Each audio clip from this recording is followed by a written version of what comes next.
તમારો પ્રશ્ન બોલો. આપણે YouTube માં મૂકતા હોય છે એટલે પર્સનલ ડિટેલ નહીં આપતા. બોલો. મારી દાદાની જમીન હતી હમ એ 35 વર્ષ પહેલા વેચાતી લીધી હતી.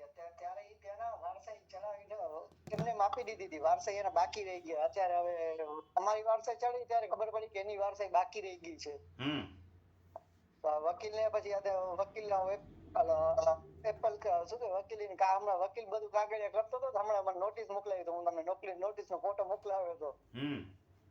એની પાછી સહ્યું જોયું છે. હું કીધું એ બધા મારા દાદા ઓફ થઈ ગયા એના. પણ તમે તો મને આ 2025 નો હમણાં કેસ મુકાયો છે ને એમાં કેસ હારી ગયેલા છે ને એમાં લખ્યું છે કે તમે ઉપર અપીલમાં જાઓ.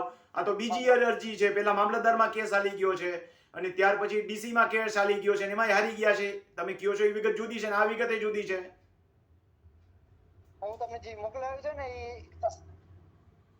તમે મને કેસ શેનો મોકલાવ્યો છે? અડધી કલાકથી તો હું અભ્યાસ કરતો હતો કેસનો. તમે કયો છો એમાં એ વાત તો આવતી નથી. વારસાઈ બાકી રહી ગઈ છે એમ કહું છું.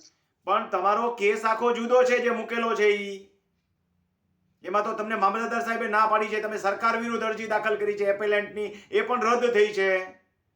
વકીલ દાખલ કરી હતી. વકીલ દાખલ નથી કરી, તમે મામલતદાર વિરુદ્ધ અને સર્કલ વિરુદ્ધ સરકાર વિરુદ્ધ ફરિયાદ કરી છે, એ રદ થઈ છે એમ કહું છું. તમને કેસની આખી મેટર ખબર છે કે કશી ખબર જ નથી?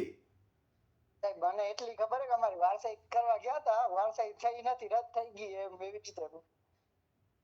તમે કોઈ સારા રેવન્યુના એડવોકેટને મળો અને વ્યવસ્થિત કેસને આખો સમજો.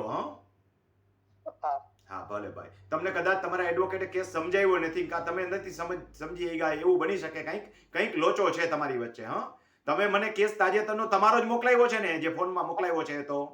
હા મારો જ છે. કંઈક તમારા સમજવા ફેર લોચો મોટો થાય છે.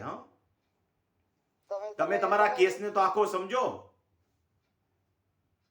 તમે રીડિંગ કર્યું, તમને શું આમાં સમજવા મળ્યું? કાંઈ સમજવા નથી મળ્યું મને એમાંથી. તમે કયો છો એમાંથી ના કેસમાંથી. રૂબરૂ ન હોય ત્યાં સુધી કશો કેસ હું સમજી શકું નહીં. કારણ કે સામેવાળો વ્યક્તિ એક તો કાયદાનો અજ્ઞાન હોય, અભણ હોય, અને એ શું કહેવા માંગે છે, કેસમાં શું લખેલું છે એ એને ન સમજાયું ફોનથી વાત કરું. બીજું ફોનમાં એક મર્યાદા હોય. એક વસ્તુ માટે વારંવાર હું ફોન ન કરી શકું ને એટલી બધી વાર કઈ ફોન ચાલુ ન રાખી શકું. એના માટે રૂબરૂ બેઠા હોય તો સામે ડિસ્કસ થઈ શકે. સાચી વાત. ભલે સર. ભલે ભાઈ. ખેડૂત મિત્રો, ખેડૂતો એટલા બધા અભણ અને અજ્ઞાન હોય છે કે એને ખુદને ખબર નથી હોતી કે એના કેસની મેટર શું ચાલે છે. ખરેખર આપણને બધી ખબર હોવી જોઈએ. એક ભલે થોડી કાઠિયાવાડી હલકી કહેવત છે, પણ એ બહુ સારી અને સારા અર્થમાં સમજો તો ઉપયોગી છે. જણનારીમાં જોણ ન હોય તો હુયાણી હું કરી, આપણામાં કહેવત છે. જોડનો શબ્દ અહીંયા એવો નથી સમજવાનો. જોડનો શબ્દ અજ્ઞાનતાના સંદર્ભમાં પણ સમજી શકાય. કહેવતને આપણે જેવા ઢાંચામાં ઢાળવી એવા ઢાંચામાં ઢળી શકે. હવે જ્યારે કેસમાં અરજદાર પોતે રજૂઆત સારી ન કરી શકે તો વકીલ પણ ઘણી વખત એવું બને કે સાચું સમજી ન શકે અને ખોટી રીતે થાય. માનો કે મને જે છે સામેવાળો વ્યવસ્થિત ન સમજાવી શકે તો હું શું સલાહ સારી રીતે આપી શકું? આવા અઘરા કેસોની અંદર તો રૂબરૂ બેસીને ચર્ચા કરવી પડે.